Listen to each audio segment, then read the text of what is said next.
Welcome to Season 3 of On the Spot at PCC, your go-to source for what's happening around Portland Community College. We're diving into some big changes and new spaces, from the academic affairs restructure, updates in PSEC, to goats and guide dogs, and everything in between. Stay tuned.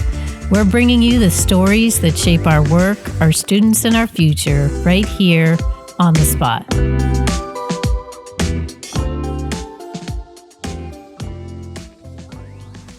What do you get when you combine a new 10,000 square foot building, cutting-edge technology, and a whole bunch of animals?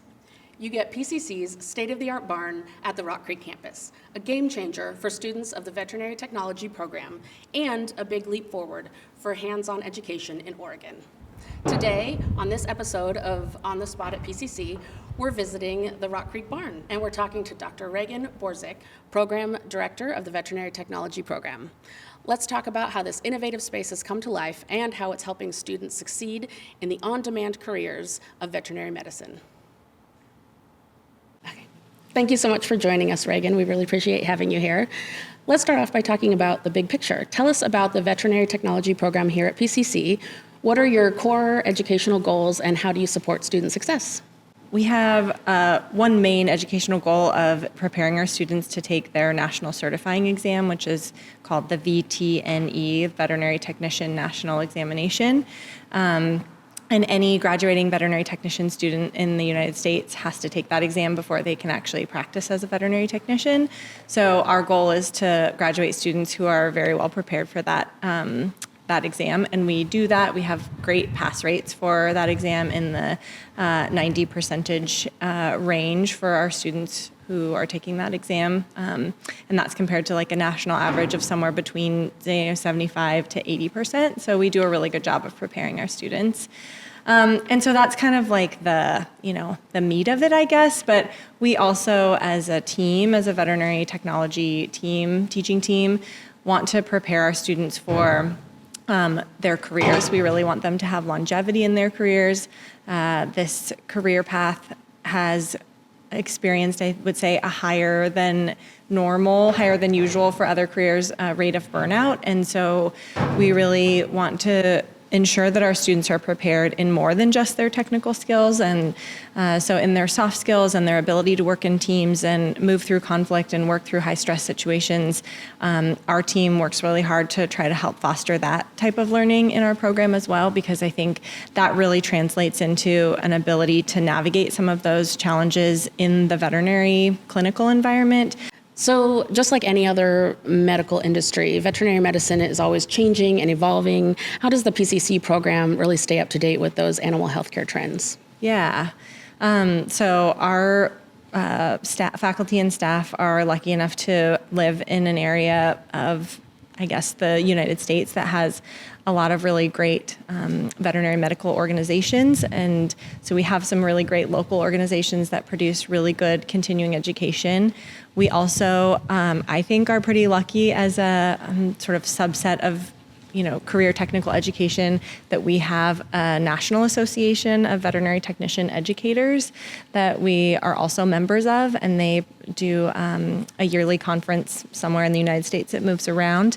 And so we have the ability to network with colleagues about how they're approaching different parts of their veterinary technology curriculum and sort of brainstorm how that might work for us, or see what others are doing. So we really try hard as a team to stay up with continuing education in that way, both in the veterinary side, like the veterinary clinical side, but also in the instructional side, the educational side.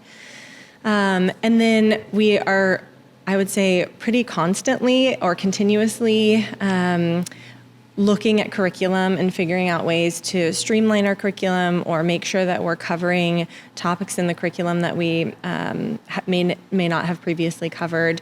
An example of this would be Recover is a international actually, certification program for CPR in animals. And our program has worked really hard to try to integrate that into one of our courses, because that has become a very common training for veterinary professionals in the career to have so that they're well prepared for an emergency situation in a clinical setting when an animal might need CPR. One thing I did want to mention, we are a Perkins eligible program, so we do receive Perkins funding, and we are able to utilize that to purchase new equipment that is sort of state of the art and up and coming, so that students are experiencing in the program the types of equipment they will experience outside of the program.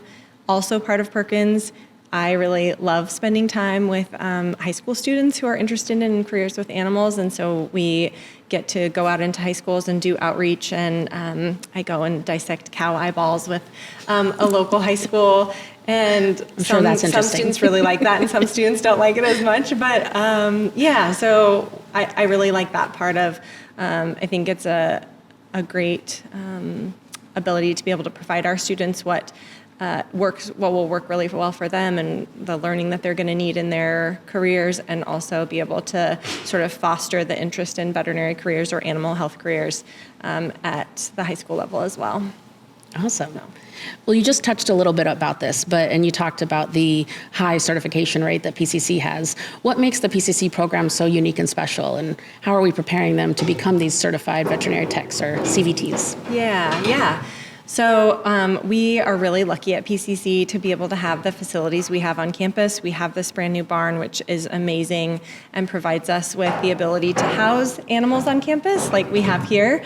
And so our students from day one are interacting with the animals on campus in a very real way. So they're restraining, they're learning how to take care of, different species and the different things that different species might need. What we're not in the kennel right now, but across from the barn here is our kennel facility where we do house dogs and cats as well. So we have all these animals on campus, and I often hear people refer to it as like a living laboratory. So we are able to, use these animals in our coursework to be able to teach students what different types of behavior look like for a different species, or how to restrain a specific type of species, or where you draw blood from a certain type of animal. So that's a really unique aspect of our program, is that we have everything right here on campus, and I think that's a really unique aspect for veterinary technology programs generally. There aren't a lot of veterinary technology programs that have the facilities right on campus. A lot of times students are having to take a bus and drive somewhere, but we're able to just learn about the concepts in the classroom here in the barn and then move out onto the sheep floor and work with the sheep, or move out and work with the horses, or go across the way to the kennels. So we're really lucky that way. I also think that our veterinary technology team is really motivated. We really care about our students.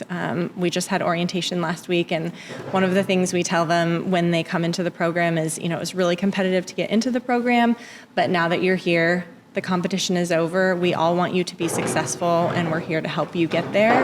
And we want them to use each other in that way too. We want them to lift each other up and help each other study and figure out how to get through some of the academic rigor that does come with our program. And we hear that from students as well. A lot of times I'll hear little things about, like, it really feels like you guys care. And it's great to hear that, because we really do care. We really want them to be successful here, and then we really want them to be successful in their careers. So that's awesome. It's a little combo of the caring instruction and this awesome facility. So speaking of that, it sounds like the old barn at PCC was here for about 50 years, but it was sort of agreed upon that maybe it needed an upgrade. So what brought on the need for this new facility? Yeah, so I have taught the large animal courses in this program for the last handful of years, and so I got to experience firsthand some of the things about the old barn, which included that we would sometimes get rained on in the barn when we were having class, and it had something to do with the way that the roof was put together incorrectly. I'm not sure, because that's not my area of expertise, but yeah, so it was very dark. We had a difficult time. One of the things that our students, being in veterinary medicine, you need to know where, for example, blood vessels are on all the species, right? So we need to know where you're going to draw blood from a dog, from a cat, from a horse, from a cow. And our old barn was very dark. We had really poor lighting. So it was really difficult to sort of point blood vessels out to students, and sometimes we would be pulling out cell phones and trying to like use the cell phone flashlight to show students where things were. And it leaked, and there were animal care, I would say, was harder. We have a farm manager who lives on campus and takes care of our farm and takes care of the animals, and it was a little more challenging to take care of the animals the way things were set up. And now we have, for example, automatic waterers, so filling buckets is not something that they have to do every day. They get to spend more time, out in the fields fixing fence or making sure that animals are healthy. I was just going to ask about some of the other features that the building has, and then how it just enhances the students' learning experience now that you have all these new great things going on. Yeah. So one of the greatest things that I think about this new facility is that we have this classroom here. So we have a classroom that can seat up to 32 students, I think.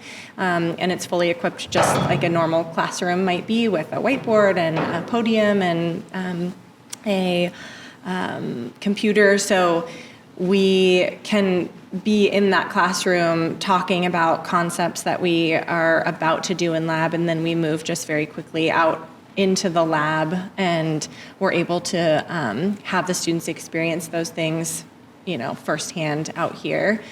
So that has been really amazing, because previously we would lecture down at campus and then we would come up here, but there's just this kind of disconnect that occurred. It was 20 minutes by the time everybody gets their clothes changed and they get out here, and it just felt like there was sort of a disconnect, and now we are able to move right into that learning. I also think that classroom has the potential, and was used this summer for some of this, but for some really great outreach with our local 4-H communities or high school or summer camps, where we're able to have some community members who are interested in animal health careers come in and learn about things in the classroom, and then go spend time with the animals in the barn too. So I think that community college idea of engaging the community and having them come to campus and be able to participate in things on campus, we are really able to fulfill that with this classroom barn combo.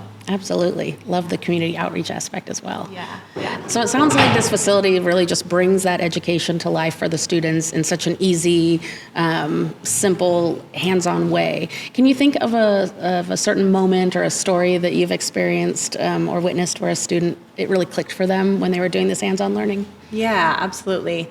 I could probably think of about a million, but I think one of my favorites, it's hard. So one of my favorites is, in one of our large animal labs, we typically lecture on something. We were preparing to do a certain type of lab, and then we go out and work with that particular species, accomplishing whatever goals we were going to do for that lab. And we had done that, this was probably 3 years ago or so, we had done that, and we were out, doing lab with, and I can't remember what species, we might have been working with horses, and I looked over on the sheep floor, and one of the ewes was in active labor.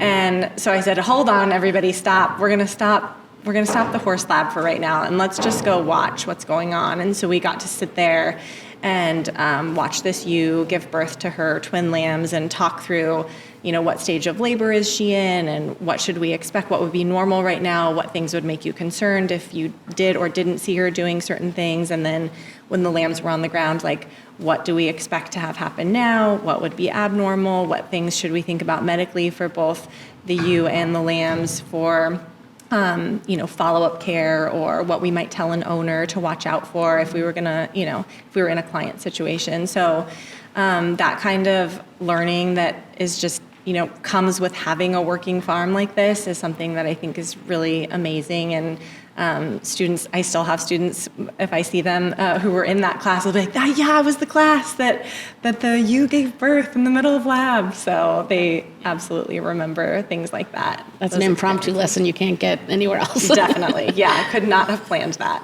And before we started, you were telling me about how the first week of classes, new students get to experience working with the large animals. Yes, yeah. So a lot of times we have a lot of our students coming into the program don't have a lot of experience, or they may have no experience with large animals. And large animals are large. So, our horses weigh somewhere between 900 and 1,200 pounds. And so oftentimes, we have these students come in that don't have that experience, and the first week of classes, we actually have them in the barn working with the horses. And it is really fun as an instructor to be able to help kind of talk them through, I can see that you're feeling nervous, or you haven't had experience with large animals before, but here's the things that we're going to look for, and here's how we want to approach them, and here are the behaviors we expect to see, and here are behaviors that are going to make us go, we're just going to pause and reassess. And here's how you place a halter on a horse, or here's how you restrain this animal.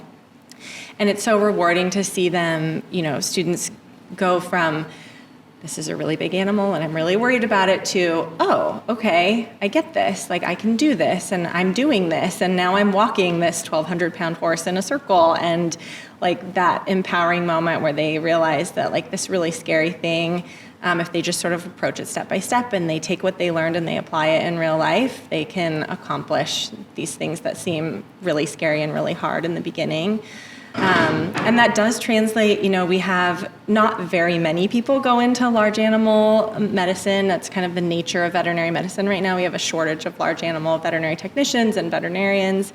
But I would say we often, one or two students, every few years will come in with no large animal experience, and they will experience large animals here, and then they graduate and end up getting a job in a mixed animal or a large animal practice, which was not a career that they had ever considered before they came into the program. So that actually is a huge deal for the large animal veterinary shortage, right? Having just one or two people that are going to head that way is a big deal for the shortage that we're dealing with nationally in that part of veterinary medicine. So yeah. That's great. So it's all because of the experience they get with these animals. Absolutely. And you talked a little bit about the types of animals, but can you kind of go over all of the animals that we have here for students to work with? Yes. So we have horses on campus, we have goats on campus, and sheep on campus. We also have a herd of cattle and a flock of chickens, and that's in the barn. And then on the more companion animal side of things, we have dogs and cats, and we also have rabbits, mice, and rats that we use for teaching purposes for students. Awesome. How does PCC acquire these animals? Oh yeah, it's really varied. So in the barn, we oftentimes are breeding. So we'll breed the sheep, we'll breed the cattle, we'll breed the goats to have replacements, is what it's called, or to grow the herd, so that we have more of the same species. On the dog and cat side, we typically work with shelters and rescues to be able to, what our hope is that we can help the shelter or rescue by bringing the animal in, providing any medical care it might need while it's here. So that might be radiographs or some sort of medical vaccination, deworming, things like that. And when they're here, we oftentimes advertise them as adoptable, so they get different exposure than they might at the shelter that they've been at. Who takes care of the animals full-time when students aren't around? Yes, good question. We do have student employees which help us a lot with animal care, but we also have a farm manager who lives on campus, and she is actually a graduate of our program, and she takes care of the animals as well, oversees student employees, and makes sure that everybody's where they're supposed to be and doing what they're supposed to do. So. And I'm sure the answer to this next question is a variety, but since there are so many animals, how exactly do students get that hands-on training and get to work directly with the animals? Yes, great question. So we, in our lab classes, we are always, whenever we can, trying to utilize real-life examples. And because we have animals on campus, we're able to do that. So, when we're talking about the lab that the students were in this week for with the horses, this was their haltering lab. So they learned how to evaluate animal behavior. They learned how to apply a halter and lead a horse around. And then they went and did that in the stall and in the barn. They also learned how to groom, so that we pulled some horses out. They were able to groom horses and practice what using all the different grooming tools look like. So we use these animals whenever we can in labs, because that's just great learning for the students. That's the best way to learn how. Students also have the opportunity to come out here and spend time with animals when we're not here. There's some animals that we say, oh, that one needs like somebody with a little bit more expertise, but we're very communicative about who's okay and who's not. And I oftentimes will find students on the sheep floor. The sheep are very, very friendly. Our students, our vet tech students, are allowed to go on the sheep floor. So we have these authorized personnel only, and they are considered authorized personnel because they know, how to be safe around them. But a lot of times students will come out and just kind of decompress and spend some time out here. Finals week or midterms week is a lot of when I'll see them come out and just kind of be in the barn where it's quiet and you get to hang out with an animal. And that's nice to have that opportunity. Yes, yeah, it is. Is there any last thing you'd like to share about the Vet Tech program, or encourage people to check it out? Yeah, I mean, I'm completely biased because I love this career, but I think a career in veterinary medicine is an amazing career. There's so many different opportunities for how you can work and where you can work and what working in veterinary medicine looks like. So, yeah, I would encourage anybody to check it out. Awesome. Well, thank you so much for being here today, Reagan, and thanks to the animals behind us. We really appreciated learning more about the program and about this awesome new building. Yeah, thanks for coming. We're happy to have you. Thank you. Yeah. To our listeners, thanks for tuning in and all you do to support PCC students.